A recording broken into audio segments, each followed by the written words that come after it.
गुरु साहिब जी।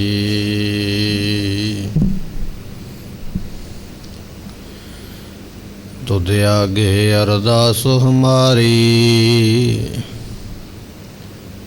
जियो पिंड सब तेरा।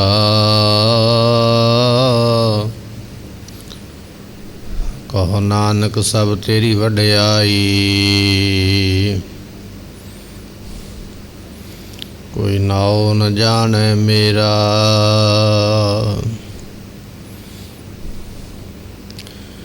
बाणी गुरु गुरु है बाणी,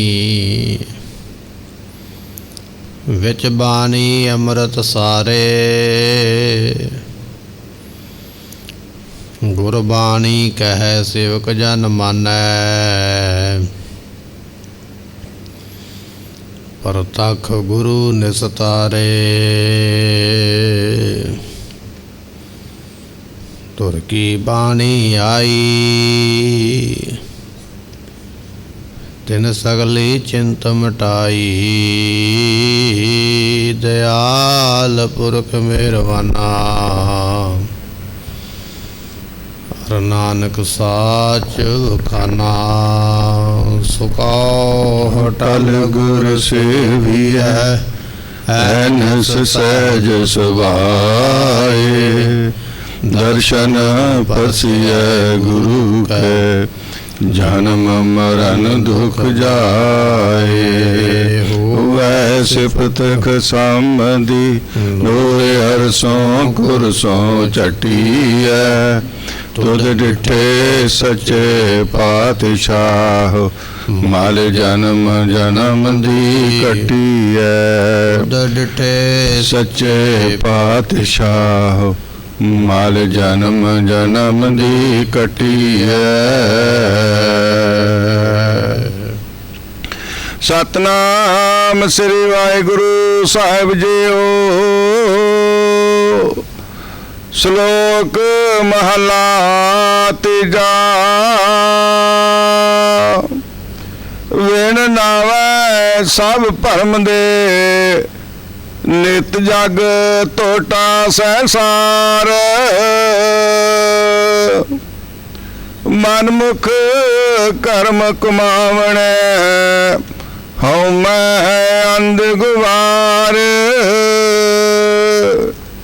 गुरमुख अमृत पीवना, नानक शब्द विचार। विनावै सब भरम दे, नित जग तोटा संसार। वाहिगुरु जी का खालसा, वाहिगुरु जी की फतेह। चवर तख्त संघासन दे मालक सतगुरु गरीब नवाज गुरु ग्रंथ साहिब जियां दी पवित्र पावन हजूरी दा आनंद मान रही गुरु की संगत। अमृत वेले तो गुरु दरबार अंदर आप संगतां ने बैठ करके सतगुरां दी अगमी अलाही गुरबाणी दे कीर्तन ਅਤੇ ਇਸੇ ਤਰ੍ਹਾਂ ਨਿਤਨੇਮ ਦੀਆਂ ਦਾਤਾਂ ਸਰਵਨ ਕਰਕੇ ਲਾਹੇ ਪ੍ਰਾਪਤ ਕੀਤੇ। ਸਤਿਗੁਰੂ ਕਿਰਪਾ ਕਰ ਰਹੇ ਨੇ ਜੋ ਐਸਾ ਸਤਸੰਗਤ ਦਾ ਸੁਭਾਗਾ ਸਮਾਂ ਸਾਨੂੰ ਬਖਸ਼ਿਸ਼ ਕੀਤਾ। ਸੋ ਆਓ ਕੁਝ ਸਮੇਂ ਲਈ ਆਪਣੇ ਮਨ ਦੇ ਧਿਆਨ ਨੂੰ ਟਿਕਾਈਏ ਬੜੀ ਭਾਵਨਾ ਨਾਲ, ਸ਼ਰਧਾ ਨਾਲ। ਜੋ ਸਤਿਗੁਰਾਂ ਦੇ ਅਗੰਮੀ ਬਚਨ ਆਪਾਂ ਨੂੰ ਪ੍ਰਾਪਤ ਹੋ ਰਹੇ, तिन्हां शब्दां दी विचार नूं सरवण करके अपने मनुखा जन्म नूं सफला बनाइए। मिल के आखिए सतनाम श्री वाहिगुरु साहिब जी। सतनाम श्री वाहिगुरु साहिब जीओ। श्लोक महला तीजा। पातशाह साहिब गुरु अमरदास महाराज साहब जी ये पवित्र उपदेश आपां नूं बख्शिश कर रहे ने। 646 अंग दे उपर महाराज जियां ने ये जो बचन हैं गुरबाणी दे, जिहड़ा शब्द आपां नूं प्राप्त हो रहा है, ये महाराज जियां ने दर्ज किया है। ਸੋ ਸਤਿਗੁਰੂ ਬਖਸ਼ਿਸ਼ ਕਰਦੇ ਨੇ। ਗੁਰੂ ਅਮਰਦਾਸ ਮਹਾਰਾਜ ਜੀਆਂ ਦਾ ਇਹ ਉਪਦੇਸ਼ ਆਪਾਂ ਸਰਵਣ ਕਰ ਰਹੇ ਹਾਂ। ਵਿਨਾਵੈ ਸਭ ਭਰਮ ਦੇ। ਸਤਿਗੁਰੂ ਪਾਤਸ਼ਾਹ ਮਹਾਰਾਜ ਬਖਸ਼ਿਸ਼ ਕਰਦੇ, ਕਹਿਣ ਲੱਗੇ ਗੁਰਮੁਖੋ, ਇਹ ਨਾਮ ਤੋਂ ਬਿਨਾ ਬਿਨ ਨਾਵੈ, ਨਾਮ ਤੋਂ ਬਿਨਾ ਸਭ ਭਰਮ ਦੇ, ਇਹ ਸਾਰੇ ਹੀ ਭਟਕਦੇ ਪਏ। ਜਿਹਦੇ ਕੋਲ ਨਾਮ ਦੀ ਦਾਤ ਨਹੀਂ ਹੈ ਉਹ ਵਿਅਕਤੀ ਭਟਕਦਾ ਪਿਆ ਹੈ, ਉਹ ਭੌਂਦਾ ਪਿਆ ਹੈ, ਉਸ ਨੂੰ ਸ਼ਾਂਤੀ ਨਹੀਂ ਹੈ, ਅਸ਼ਾਂਤੀ ਫੈਲੀ ਹੋਈ ਹੈ। ਉਹਦਾ ਮਨ ਵੀ ਭਟਕਦਾ ਪਿਆ, ਉਹਦਾ ਤਨ ਵੀ ਭਟਕਦਾ ਪਿਆ। ਇਸ ਤਰ੍ਹਾਂ ਬਣ ਗਿਆ ਜਿਵੇਂ ਇੱਕ ਭੂਤ ਇੱਕ ਪ੍ਰੇਤ ਇੱਕ ਜਗ੍ਹਾ 'ਤੇ ਟਿਕਿਆ ਨਹੀਂ ਰਹਿ ਸਕਦਾ। ਇਸੇ ਤਰ੍ਹਾਂ ਇਹ ਜਿਹੜੇ ਸੰਸਾਰੀ ਜੀਵ ਨੇ, ਸੰਸਾਰੀ ਲੋਕ ਨੇ, ਇਹ ਭਟਕਦੇ ਪਏ ਨੇ। ਇਹਨਾਂ ਨੂੰ ਸ਼ਾਂਤੀ ਨਹੀਂ ਹੈ, ਇਹਨਾਂ ਨੂੰ ਸੁਖ ਨਹੀਂ ਹੈ। ਆਪਾਂ ਬਚਨ ਸਰਵਣ ਕਰਦੇ ਹਾਂ, ਅਸੀਂ ਸ਼ਾਂਤੀ ਲੈਣ ਵਾਸਤੇ, ਸੁਖ ਲੈਣ ਵਾਸਤੇ ਦੇਸ਼ ਛੱਡ ਕੇ ਪ੍ਰਦੇਸ਼ ਚਲੇ ਜਾਈਦਾ, ਜਾਂ ਕਿਸੇ ਉਸ ਜਗ੍ਹਾ 'ਤੇ ਚਲੇ ਜਾਈਦਾ ਜਿੱਥੇ ਸਾਨੂੰ ਠੰਡਾ ਮੌਸਮ, ਚੰਗਾ ਵਾਤਾਵਰਨ ਮਿਲੇ। ਕੁਝ ਸਮਾਂ ਛੁੱਟੀਆਂ ਕੱਟ ਆਈਏ, ਸ਼ਾਂਤੀ ਮਿਲੇਗੀ, ਸਕੂਨ ਮਿਲੇਗਾ। ਪਰ ਮਹਾਰਾਜ ਕਹਿਣ ਲੱਗੇ ਜਿੱਥੇ ਮਰਜ਼ੀ ਤੂੰ ਦੌੜ ਕੇ ਵੇਖ ਲੈ, ਜਿੱਥੇ ਮਰਜ਼ੀ ਭੱਜ ਕੇ ਦੇਖ ਲੈ, ਇਹ ਨਾਮ ਤੋਂ ਬਿਨਾਂ ਸ਼ਾਂਤੀ ਨਹੀਂ ਮਿਲਣੀ ਹੈ। ਨਾ ਤੂੰ ਆਵੇਂ ਵਸ ਧਰਤੀ ਧਾਈ ਹੈ। ਤੂੰ ਤੇ ਆਪਣੀ ਜ਼ਿੰਦਗੀ ਵਿੱਚੋਂ ਕੁਝ ਮਹੀਨੇ ਗਿਆ ਕਿ ਸ਼ਾਂਤੀ ਮਿਲੇ, ਪਰ ਜਿਨ੍ਹਾਂ ਨੇ ਸਾਰੀ ਉਮਰ ਯਾਤਰਾ ਕਰ ਛੱਡੀ ਹੈ, ਸਾਰੀ ਉਮਰ ਤੁਰਦੇ ਪਏ, ਸਾਰੀ ਉਮਰ ਧਰਤੀ ਦਾ ਭ੍ਰਮਣ ਕਰਦੇ ਪਏ, ਸ਼ਾਂਤੀ ਤੇ ਉਹਨਾਂ ਨੂੰ ਵੀ ਨਹੀਂ ਆਈ ਹੈ, ਪ੍ਰਾਪਤੀ ਤੇ ਉਹਨਾਂ ਨੂੰ ਵੀ ਨਹੀਂ ਹੋਈ, ਭੜਕਦੇ ਤੇ ਉਹ ਵੀ ਪਏ। ਉਹਦਾ ਕਾਰਨ ਇਹ ਹੈ ਕਿ ਨਾਮ ਦੀ ਦਾਤ ਨਹੀਂ ਹੈ ਕੋਲ। ਬਿਨ ਨਾਵੈ ਸਭ ਭਰਮ ਦੇ, ਨਾਮ ਤੋਂ ਬਿਨਾਂ ਸਾਰਾ ਸੰਸਾਰ ਭਟਕਦਾ ਪਿਆ, ਭਰਮਦਾ ਪਿਆ, ਵਾਰ-ਵਾਰ ਜਨਮਾਂ ਵਿੱਚ ਆਉਂਦਾ ਪਿਆ ਹੈ। ਨਿਤ ਜਗ ਟੋਟਾ ਸੰਸਾਰ। ਇਸ ਸੰਸਾਰ ਦੇ ਵਿੱਚ ਨਿਤਾ ਪ੍ਰਤੀ ਇਸ ਜੀਵ ਨੂੰ ਟੋਟਾ ਕਹੀਏ, ਘਾਟਾ ਪੈ ਰਿਹਾ ਹੈ। ਰੋਜ਼ ਸਾਨੂੰ ਘਾਟਾ ਪੈਂਦਾ। ਕਿਸ ਗੱਲ ਦਾ ਘਾਟਾ ਪੈ ਰਿਹਾ? ਸਾਨੂੰ ਘਾਟਾ ਪੈ ਰਿਹਾ ਜਿਹੜੇ 24,000 ਸਵਾਸ ਸਾਡੇ ਸਰੀਰ ਵਿੱਚੋਂ ਬਾਹਰ ਨਿਕਲਦੇ ਪਏ। ਸਵਾਸ ਇੱਕ ਨਹੀਂ ਮੁੱਲ ਮਿਲਣਾ, ਪਰ ਸਾਡੇ ਸਰੀਰ ਵਿੱਚੋਂ 24,000 ਨਿਕਲਦੇ ਪਏ। ਇਹ ਘਾਟਾ ਕਦੋਂ ਪੂਰਾ ਹੋਵੇਗਾ? ਕਿਵੇਂ ਪੂਰਾ ਹੋਵੇਗਾ? ਇੱਕ ਮਹਾਤਮਾ ਬੜੇ ਪਹੁੰਚੇ ਹੋਏ, ਬੜੇ ਬੰਦਗੀ ਵਾਲੇ, ਸਿਮਰਨ ਵਾਲੇ, ਜਦੋਂ ਉਹਨਾਂ ਦੇ ਜਾਣ ਦਾ ਸਮਾਂ ਹੋਇਆ ਨਾ, ਸਰੀਰ ਛੱਡਣ ਲੱਗੇ, ਕੋਲ ਵਿਦਿਆਰਥੀ ਬੈਠ ਗਏ, ਚੇਲੇ ਬੈਠ ਗਏ, ਸੇਵਕ ਬੈਠ ਗਏ, ਆ ਕੇ ਕਹਿਣ ਲੱਗੇ ਮਹਾਤਮਾ ਜੀ ਉਪਦੇਸ਼ ਦਿਓ। ਆਪ ਜੀ ਨੇ ਸਾਰੀ ਉਮਰ ਕਮਾਈ ਕੀਤੀ ਹੈ, ਸਾਨੂੰ ਵੀ ਉਪਦੇਸ਼ ਦਿਓ, ਅਸੀਂ ਵੀ ਤੁਹਾਡਾ ਬਚਨ ਮੰਨੀਏ, ਸਾਡਾ ਵੀ ਭਲਾ ਹੋ ਜਾਵੇ। ਮਹਾਤਮਾ ਬੜੇ ਗੰਭੀਰ ਸਨ। ਉਹਨਾਂ ਨੇ ਸੋਚਿਆ ਵੀ ਜੇ ਸਿੱਧਾ ਹੀ ਇਹਨਾਂ ਨੂੰ ਕਿਹਾ ਨਾ ਵੀ ਆਹ ਕੰਮ ਕਰੋ, ਤੇ ਇਹਨਾਂ ਨੇ ਬਹੁਤਾ ਸਾਡੇ ਬਚਨ ਵੱਲ ਧਿਆਨ ਨਹੀਂ ਦੇਣਾ। ਇਹਨਾਂ ਨੂੰ ਇਸ ਤਰੀਕੇ ਨਾਲ ਸਮਝਾਇਆ ਜਾਵੇ ਵੀ ਇਹ ਕਾਰਜ ਵੀ ਕਰਨ ਔਰ ਸਮਝ ਵੀ ਇਹਨਾਂ ਨੂੰ ਆ ਜਾਵੇ।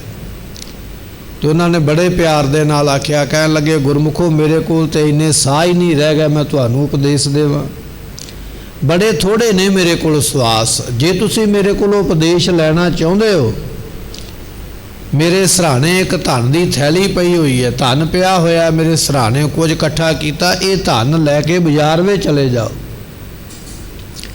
ਕਿਸੇ ਦੁਕਾਨਦਾਰ ਦੇ ਕੋਲ, ਕਿਸੇ ਵੈਦ ਹਕੀਮ ਦੇ ਕੋਲ, ਬਾਣੀਏ ਦੇ ਕੋਲ ਇਹ ਧਨ ਦੇ ਕੇ ਉਹਨੂੰ ਕਹੋ ਵੀ ਮੈਨੂੰ ਕੁਝ ਸਾਹ ਇਹਦੇ ਵੱਟੇ, ਧਨ ਦੇ ਵੱਟੇ ਮੁੱਲ ਦੇ ਦੇਵੇ। ਉਹ ਸਾਹ ਮੈਨੂੰ ਮਿਲ ਜਾਣਗੇ, ਮੈਂ ਤੁਹਾਨੂੰ ਉਪਦੇਸ਼ ਦੇ ਦਿਆਂਗਾ। ਜਿਹੜੇ ਸੇਵਕ ਸਨ ਝਾਟੀ ਧਨ ਲੈ ਕੇ ਦੌੜੇ ਭੱਜੇ ਬਾਜ਼ਾਰ ਦੇ ਵਿੱਚ। ਜਿਹੜੀ ਦੁਕਾਨ 'ਤੇ ਜਾਂਦੇ ਲੋਕ ਮਖੌਲ ਕਰਦੇ, ਕਹਿਣ ਲੱਗੇ ਉਹ ਮੂਰਖੋ, ਕਦੇ ਸਾਹ ਵੀ ਮੁੱਲ ਮਿਲੇ, ਇਹ ਮੁੱਲ ਨਹੀਂ ਮਿਲਦੇ, ਇਹ ਤੇ ਜਿੰਨੇ ਰੱਬ ਲਿਖੇ ਉਨੇ ਮਿਲਦੇ। ਸਾਰਾ ਬਾਜ਼ਾਰ ਘੁੰਮ ਫਿਰ ਕੇ ਫਿਰ ਮਹਾਤਮਾ ਕੋਲ ਥੱਕ ਹਾਰ ਕੇ ਆ ਕੇ ਬੈਠ ਗਿਆ। ਕਹਿਣ ਲੱਗੇ ਹਾਂ ਭਾਈ, ਮੁੱਲ ਸਵਾਸ ਲੈ ਕੇ ਆਏ ਹੋ? ਕਹਿਣ ਲੱਗੇ ਜੀ ਸਵਾਸ ਤੇ ਮੁੱਲ ਨਹੀਂ ਮਿਲੇ, ਅਸੀਂ ਧਨ ਵੀ ਦੇਣਾ ਚਾਹਿਆ ਪਰ ਕਿਸੇ ਨੇ ਆਖਿਆ ਵੀ ਸਾਹ ਮੁੱਲ ਮਿਲਦਾ ਹੀ ਨਹੀਂ, ਧਨ ਭਾਵੇਂ ਜਿੰਨਾ ਮਰਜ਼ੀ ਹੋਵੇ। ਪਰ ਜਿੰਨੇ ਸਵਾਸ ਤੁਹਾਡੇ ਕੋਲ ਨੇ, ਤੁਸੀਂ ਇਹਨਾਂ ਦੇ ਵਿੱਚ ਹੀ ਸਾਨੂੰ ਥੋੜ੍ਹਾ ਉਪਦੇਸ਼ ਦੇ ਦਿਓ, ਬਹੁਤਾ ਨਹੀਂ ਦੇ ਸਕਦੇ, ਥੋੜ੍ਹਾ ਜਿਹਾ ਦੇ ਦਿਓ। ਤੇ ਮਹਾਤਮਾ ਹੱਸ ਪਏ, ਕਹਿਣ ਲੱਗੇ ਉਪਦੇਸ਼ ਕੀ ਦੇਣਾ? ਉਪਦੇਸ਼ ਤੇ ਅਸੀਂ ਦੇ ਦਿੱਤਾ। ਕੀ ਉਪਦੇਸ਼ ਦਿੱਤਾ ਹੈ? ਸਾਡਾ ਉਪਦੇਸ਼ ਇਹ ਹੈ ਗੁਰਮੁਖੋ, ਧਨ ਭਾਵੇਂ ਤੁਹਾਡੇ ਕੋਲ ਕਿੰਨਾ ਮਰਜ਼ੀ ਹੋਵੇ, ਸਾਹ ਨਹੀਂ ਜੇ ਮੁੱਲ ਮਿਲਦੇ। ਇਹ ਜਿੰਨੇ ਰੱਬ ਨੇ ਦਿੱਤੇ ਉਨੇ ਹੀ ਪ੍ਰਾਪਤ ਹੋਣੇ। ਤੇ ਉਹਨਾਂ ਨੇ ਫਿਰ ਇਹ ਬਚਨ ਕਹਿ ਕੇ ਸਮਝਾਇਆ। ਮਹਾਰਾਜ ਕਹਿਣ ਲੱਗੇ ਇਸ ਬੰਦੇ ਨੂੰ 24,000 ਸਵਾਸਾਂ ਦਾ ਰੋਜ਼ ਘਾਟਾ ਪੈਂਦਾ ਹੈ। ਰੋਜ਼ ਸਾਹ ਅਸੀਂ ਆਪਣੇ ਸਰੀਰ ਦੇ ਵਿੱਚੋਂ ਬਾਹਰ ਕੱਢਦੇ ਹਾਂ। ਇਹ ਜਿੰਨੇ ਸਾਹਾਂ ਦੀ ਗਿਣਤੀ ਸਾਨੂੰ ਮਿਲੀ ਹੈ ਨਾ, ਉਹਦੇ ਵਿੱਚੋਂ ਰੋਜ਼ ਇੰਨੇ ਘਟਦੇ ਪਏ, ਰੋਜ਼ ਇੰਨੇ ਮਾਈਨਸ ਹੁੰਦੇ ਪਏ, ਇੰਨੇ ਮੁੱਕਦੇ ਪਏ। ਇੱਕ ਦਿਨ ਸਮਾਂ ਉਹ ਆ ਜਾਣਾ ਜਿਸ ਦਿਨ ਸਾਰੇ ਦੇ ਸਾਰੇ ਮੁੱਕ ਗਏ। ਤੇ ਮਹਾਰਾਜ ਕਹਿਣ ਲੱਗੇ ਉਸ ਵੇਲੇ ਸਰੀਰ ਮਿੱਟੀ ਦੀ ਢੇਰੀ ਰਹਿ ਜਾਣਾ। ਪਰ ਜੀਵ ਨੂੰ ਪਤਾ ਨਹੀਂ ਲੱਗਦਾ। ਸਾਨੂੰ ਵੈਸੇ ਘਾਟਾ ਕੋਈ ਪੈ ਜਾਵੇ ਧਨ ਦਾ ਜਾਂ ਕੋਈ ਹੋਰ, ਅਸੀਂ ਬੜੀ ਚਿੰਤਾ ਕਰਦੇ, ਪਰ ਸਾਡੇ ਸਰੀਰ ਵਿੱਚੋਂ ਰੋਜ਼ ਸਵਾਸਾਂ ਦਾ ਘਾਟਾ ਪੈਂਦਾ, ਇਹਦੀ ਸਾਨੂੰ ਫਿਕਰ ਹੀ ਨਹੀਂ ਹੈ। ਉਹਦਾ ਕਾਰਨ ਇਹ ਹੈ ਕਿ ਸਾਨੂੰ ਇਹਨਾਂ ਸਵਾਸਾਂ ਦੀ ਕੀਮਤ ਦਾ ਪਤਾ ਨਹੀਂ। ਇਹ ਕੈਸੇ ਕੀਮਤੀ ਨੇ, ਕਾਹਦੇ ਵਾਸਤੇ ਮਿਲੇ। ਗੁਰੂ ਅਮਰਦਾਸ ਮਹਾਰਾਜ ਕਹਿਣ ਲੱਗੇ ਵਿਣ ਨਾਵੈ ਸਭ ਭਰਮ ਦੇ, ਨਿਤ ਜਗ ਟੋਟਾ ਸਹਿਸਾਰ। ਸਹਿਸਾਰ ਤੋਂ ਭਾਵ ਗੁਰਮੁਖੋ ਇਹ ਜੋ ਸੰਸਾਰ ਹੈ ਇਹਦੇ ਵਿੱਚ ਟੋਟਾ ਕਹੀਏ, ਘਾਟਾ ਪੈ ਰਿਹਾ। ਕਿਹਨੂੰ ਘਾਟਾ ਪੈ ਰਿਹਾ? ਜਗ ਨਾਮ ਜੀਵ ਦਾ ਹੈ। ਇਹ ਜਿੰਨੇ ਆਪਾਂ ਜੀਵ ਆਏ ਆ ਸੰਸਾਰ ਦੇ ਵਿੱਚ, ਸਾਰੇ ਘਾਟਾ ਖਾਂਦੇ ਪਏ। ਸਾਡੇ ਸਾਰਿਆਂ ਦੇ ਸਵਾਸ ਮੁੱਕਦੇ ਜਾਂਦੇ। ਐਸੀ ਸਾਡੀ ਹਾਲਤ ਬਣੀ ਹੋਈ ਹੈ। ਮਨਮੁਖ ਕਰਮ ਕਮਾਵਣੇ। ਜਿਹੜੇ ਸਾਡੇ ਕਰਮ ਨੇ ਨਾ ਗੁਰਮੁਖੋ ਕੰਮ, ਉਹ ਵੀ ਮਨਮੁਖਾਂ ਵਾਲੇ ਨੇ। ਘਾਟਾ ਤੇ ਸਾਰਿਆਂ ਨੂੰ ਪੈਂਦਾ ਪਿਆ, ਪਰ ਉਹ ਘਾਟਾ ਖਾ ਕੇ ਵੀ ਅਸੀਂ ਕੰਮ ਮਨਮੁਖਾਂ ਵਾਲੇ ਕਰਦੇ ਪਏ। ਮਨਮੁਖਾਂ ਵਾਲੇ ਕੰਮ ਜਿਹੜਾ ਮਨ ਨੂੰ ਮੁਖੀ ਰੱਖ ਕੇ ਤੁਰੇ ਹੋਏ। ਮੇਰਾ ਮਨ ਇਹ ਗੱਲ ਕਹਿੰਦਾ, ਭਾਵੇਂ ਕਿ ਉਸ ਕੰਮ ਦੇ ਵੱਲੋਂ ਗੁਰੂ ਨੇ ਮਨਾ ਕੀਤਾ ਵੀ ਆਹ ਕੰਮ ਬਿਲਕੁਲ ਨਾ ਕਰ, ਇਹਦਾ ਤੈਨੂੰ ਲੇਖਾ ਦੇਣਾ ਪਵੇਗਾ, ਸਜ਼ਾ ਦੇਣਾ ਪਵੇਗੀ, ਸਜ਼ਾ ਲੈਣਾ ਪਵੇਗੀ, ਪਰ ਫਿਰ ਵੀ ਅਸੀਂ ਉਹ ਕੰਮ ਕਰਦੇ ਕਿਉਂਕਿ ਸਾਡਾ ਮਨ ਕਹਿੰਦਾ ਹੈ ਵੀ ਇਹ ਕੰਮ ਕਰ। ਮਨਮੁਖ ਕਰਮ ਕਮਾਵਨੇ। ਕਰਮ ਤੇ ਸਾਡੇ ਮਨਮੁਖਾਂ ਵਾਲੇ ਨੇ। ਜਿਹੜੇ ਕੰਮਾਂ ਤੋਂ ਗੁਰੂ ਨੇ ਰੋਕਿਆ ਉਹ ਕੰਮ ਕਰਨਾ, ਉਸ ਨੂੰ ਮਨਮੁਖ ਕਰਮ ਕਿਹਾ ਜਾਂਦਾ। ਜਿਵੇਂ ਆਪਾਂ ਮੰਨ ਕੇ ਚੱਲੀਏ ਮਹਾਰਾਜ ਦਾ ਬਚਨ ਹੈ, ਅੰਮ੍ਰਿਤ ਵੇਲੇ ਉਠਿਆ ਕਰ, ਗੁਰ ਸਤਗੁਰ ਕਾ ਜੋ ਸਿੱਖ ਅਖਾਏ, ਸੋ ਭਲਕੇ ਉਠ ਹਰ ਨਾਮ ਤੇ ਆਵੇ। ਹੁਣ ਜਿਹੜਾ ਤੇ ਰੋਜ਼ ਅੰਮ੍ਰਿਤ ਵੇਲੇ ਉੱਠ ਕੇ ਇਸ਼ਨਾਨ ਕਰਦਾ, ਉਹ ਤੇ ਗੁਰੂ ਦਾ ਕਿਹਾ ਬਚਨ ਮੰਨਦਾ ਪਿਆ। ਜਿਹੜਾ ਨਹੀਂ ਉੱਠਿਆ, ਆਖਿਆ ਮੇਰਾ ਤੇ ਅੱਜ ਜੀ ਨਹੀਂ ਸੀ ਕਰਦਾ, ਮੇਰਾ ਤੇ ਅੱਜ ਮਨ ਨਹੀਂ ਸੀ ਕਰਦਾ, ਅੱਜ ਮੇਰਾ ਸਿਰ ਪੀੜ ਹੁੰਦਾ, ਅੱਜ ਮੇਰਾ ਪੈਰ ਪੀੜ ਹੁੰਦਾ, ਉੱਠਿਆ ਨਹੀਂ, ਸੁਤਾ ਰਿਹਾ। ਉਹ ਕਰਮ ਕਿਹੜਾ ਕੀਤਾ ਹੈ? ਉਹ ਕਰਮ ਕੀਤਾ ਮਨਮੁਖ ਵਾਲਾ। ਮਨ ਨੇ ਆਖਿਆ ਪਿਆਰੋ, ਸੁਤਾ ਰਹੋ, ਉੱਠ ਕੇ ਕੀ ਲੈਣਾ? ਇਹ ਹੈ ਮਨਮੁਖ ਵਾਲਾ ਕਰਮ। ਗੁਰੂ ਨੇ ਆਖਿਆ ਅੰਮ੍ਰਿਤ ਵੇਲੇ ਉੱਠਣਾ, ਮਨ ਕਹਿੰਦਾ ਨਹੀਂ, ਮੈਂ ਅੰਮ੍ਰਿਤ ਵੇਲੇ ਸੌਣਾ ਹੈ। ਪਰ ਚੁਣਿਆ ਅਸੀਂ ਕਿਹਨੂੰ ਹੈ? ਦੋਵਾਂ ਕੰਮਾਂ ਵਿੱਚ ਇੱਕ ਚੁਣਨਾ ਪਵੇਗਾ ਨਾ। ਇੱਕ ਚੁਣਿਆ, ਕਿਹੜਾ ਚੁਣਿਆ? ਸੌਣ ਵਾਲਾ। ਤੇ ਫਿਰ ਮਨ ਦੇ ਮਗਰ ਲੱਗੇ ਨਾ, ਗੁਰੂ ਦੇ ਮਗਰ ਤੇ ਨਾ ਲੱਗੇ। ਸਤਿਗੁਰਾਂ ਨੇ ਦੂਜਾ ਬਚਨ ਕੀਤਾ ਵੀ ਨਾਮ ਜਪਿਆ ਕਰ, ਬੰਦਗੀ ਕਰਿਆ ਕਰ। ਕਰ ਬੰਦੇ ਤੂੰ ਬੰਦਗੀ, ਜਿਚਰ ਘਟ ਮੈਂ ਸਾਹ। ਬੰਦਗੀ ਜਦੋਂ ਕਰਨ ਦਾ ਟਾਈਮ ਹੁੰਦਾ, ਪਾਠ ਕਰਨ ਦਾ ਟਾਈਮ ਹੈ, ਵਾਹਿਗੁਰੂ ਮੰਤਰ ਜਾਪ ਕਰਨ ਦਾ ਟਾਈਮ ਹੈ, ਸਾਨੂੰ ਨੀਂਦ ਆਉਣੀ ਸ਼ੁਰੂ ਹੋ ਗਈ, ਸਾਨੂੰ ਦਲਿੱਦਰ ਪੈ ਗਿਆ। ਆਖਿਆ ਚਲੋ ਕੋਈ ਗੱਲ ਨਹੀਂ, ਪਾਠ ਅੱਜ ਨਹੀਂ ਤੇ ਕੱਲ ਹੋ ਜਾਏਗਾ, ਕੱਲ ਨਹੀਂ ਤੇ ਪਰਸੋਂ ਹੋ ਜਾਏਗਾ, ਕੀ ਕਰੀਏ, ਸੌਂ ਜਾਈਏ। ਝੱਟ ਲੰਮੇ ਪੈ ਗਿਆ, ਕਿਉਂਕਿ ਮਨ ਨੇ ਆਖਿਆ ਇਹ ਕੰਮ ਬੜਾ ਭਾਰੀ ਹੈ। ਕਿਹੜੇ ਕੰਮ 'ਚ ਪੈ ਗਿਆ? ਛੱਡ, ਆਰਾਮ ਕਰ। ਇਹ ਹੈ ਮਨਮੁਖ ਕਰਮ। ਅਸੀਂ ਮੰਨਦੇ ਨਹੀਂ। ਕਿਸੇ ਨੂੰ ਕਹਿ ਦਈਏ ਨਾ ਵੀ ਤੂੰ ਮਨਮੁਖ ਹੈ, ਅਗਲਾ ਅੱਗੋਂ ਝਗੜਾ ਕਰਦਾ, ਤੂੰ ਮੈਨੂੰ ਮਨਮੁਖ ਕਿਉਂ ਆਖਿਆ? ਮਨਮੁਖ ਤਾਂ ਆਖਿਆ ਤੂੰ ਆਪਣੇ ਮਨ ਦੀ ਮਰਜ਼ੀ ਕਰਦਾ ਹੈ, ਗੁਰੂ ਦਾ ਕਿਹਾ ਨਹੀਂ ਮੰਨਦਾ। ਤੇ ਸਤਿਗੁਰਾਂ ਨੇ ਅਗਲਾ ਬਚਨ ਕੀਤਾ, ਕਹਿਣ ਲੱਗੇ ਕਿ ਭਾਈ ਅੰਮ੍ਰਿਤ ਦੀ ਦਾਤ ਲੈ ਲਾ, ਅੰਮ੍ਰਿਤ ਧਾਰੀ ਬਣ ਜਾ, ਸਿੰਘ ਬਣ ਜਾ, ਸਿੰਘਣੀ ਬਣ ਜਾ, ਅੰਮ੍ਰਿਤ ਛਕ ਕੇ। ਹੁਣ ਸਤਿਗੁਰਾਂ ਨੇ ਤੇ ਦਰਵਾਜ਼ਾ ਖੋਲ੍ਹਿਆ ਨਾ ਵੀ ਆਓ ਭਾਈ ਲੈ ਲਓ ਲਾਹਾ ਜਿਹੜਾ ਲੈ ਸਕਦਾ। ਗੁਰੂ ਕਾ ਸੇਵਕ ਹੋਇਆ ਭਾਈ ਡੱਲਾ। ਗੁਰਮੁਖੋ ਅਸੀਂ ਤੇ ਸੇਵਾ ਨਹੀਂ ਨਾ ਕਰਦੇ। ਭਾਈ ਡੱਲੇ ਨੇ ਬੜੀ ਸੇਵਾ ਕੀਤੀ 10ਵੇਂ ਪਾਤਸ਼ਾਹ ਦੀ। ਇੰਨੀ ਸੇਵਾ ਕਰਨ ਤੋਂ ਮਗਰੋਂ ਜਦੋਂ ਮਹਾਰਾਜ ਖੁਸ਼ ਹੋਏ ਨਾ, ਸਤਿਗੁਰੂ ਕਹਿੰਦੇ ਕੀ ਚਾਹੀਦਾ? ਕਹਿੰਦਾ ਜੀ ਆਪਣੇ ਚਰਨਾਂ ਦਾ ਨਿਵਾਸ ਦੇ ਦਿਓ, ਸੱਚਖੰਡ ਦੀ ਜਗ੍ਹਾ ਬਖਸ਼ਿਸ਼ ਕਰ ਦਿਓ। ਤੇ ਸਤਿਗੁਰੂ ਕਹਿਣ ਲੱਗੇ ਭਾਈ ਡੱਲਿਆ, ਜੇ ਰਾਜ ਮੰਗੇ ਨਾ ਧਰਤੀ ਦਾ, ਉਹ ਤੈਨੂੰ ਹੁਣੇ ਦੇ ਦਈਏ। ਰਾਜ ਹੁਣੇ ਮਿਲ ਸਕਦਾ, ਪਰ ਇਹ ਚਰਨਾਂ ਦਾ ਨਿਵਾਸ, ਇਹ ਸੱਚਖੰਡ ਦੀ ਪ੍ਰਾਪਤੀ ਨਹੀਂ ਮਿਲ ਸਕਦੀ। ਮਹਾਰਾਜ ਕਿਉਂ? ਕਹਿੰਦੇ ਤੂੰ ਗੁਰੂ ਵਾਲਾ ਨਹੀਂ। ਉੱਥੇ ਜਗ੍ਹਾ ਗੁਰੂ ਵਾਲੇ ਨੂੰ ਮਿਲਦੀ ਹੈ, ਨਿਗੁਰੇ ਨੂੰ ਜਗ੍ਹਾ ਨਹੀਂ ਮਿਲਦੀ, ਕਿਉਂਕਿ ਨਿਗੁਰੇ ਕਾ ਹੈ ਨਾਉ ਬੁਰਾ। ਨਿਗੁਰੇ ਬੰਦੇ ਦਾ ਨਾਮ ਲੈਣਾ ਮਾੜਾ, ਜਗ੍ਹਾ ਲੈਣੀ ਤੇ ਦੂਰ ਦੀ ਗੱਲ ਹੈ। ਤੂੰ ਜਗ੍ਹਾ ਦੀ ਗੱਲ ਕਰਦਾ ਵੀ ਸੱਚਖੰਡ ਜਗ੍ਹਾ ਮਿਲੇ। ਸਾਡੀ ਗੁਰਬਾਣੀ ਇਹ ਗੱਲ ਕਹਿੰਦੀ ਹੈ ਵੀ ਨਿਗੁਰੇ ਬੰਦੇ ਦਾ ਨਾਮ ਵੀ ਨਾ ਲਈ, ਤੇਰੇ ਮੂੰਹ ਨੂੰ ਵੀ ਝੂਠ ਲੱਗੇਗੀ, ਜ਼ੁਬਾਨ ਵੀ ਝੂਠੀ ਹੋ ਜਾਏਗੀ। ਮਹਾਰਾਜ ਕੀ ਕਰਨਾ ਪਵੇਗਾ?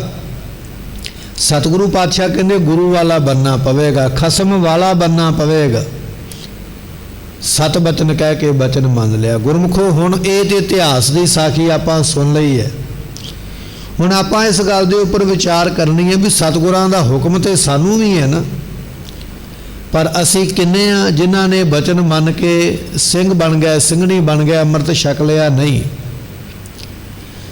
ਸਾਡੀਆਂ ਕਈ ਬਹਾਨੇਬਾਜ਼ੀਆਂ। ਕਿਹੜੀਆਂ ਬਹਾਨੇਬਾਜ਼ੀਆਂ?